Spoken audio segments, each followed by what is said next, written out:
Hello, friends. Today is Tuesday, the 21st of November. Today is the day the church celebrates what we call the presentation of the Blessed Virgin Mary.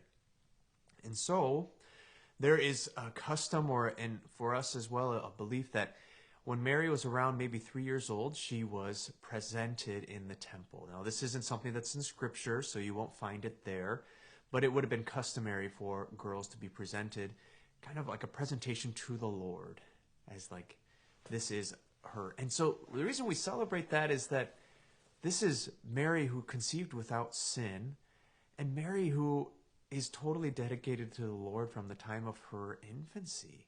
I mean, that's kind of hard to think about. You know, I didn't think about anything when I was a child except for when was my next meal going to be. In some ways, I'm still like a child in that, like that. But this to us is a present. It's almost like the public acknowledgement that salvation has come, or that it is coming to the world. That with Mary, there's the first seeds of hope and faith that God is doing something new. That God is, I mean the whole Old Testament gives us hope too, but Mary's presentation in the temple, there's something beautiful about that. It's also because on this day there was a commemoration of a Church of Mary, and that's why we celebrate that. But that's kind of my reflection a little bit on the presentation of our Blessed Mother.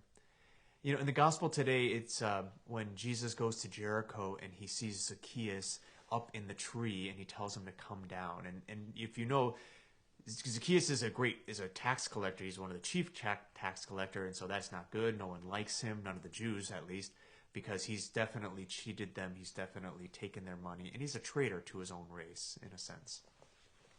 But what Jesus says to him is, after Zacchaeus repents, he says, salvation has come to this house because he too is a child of Abraham.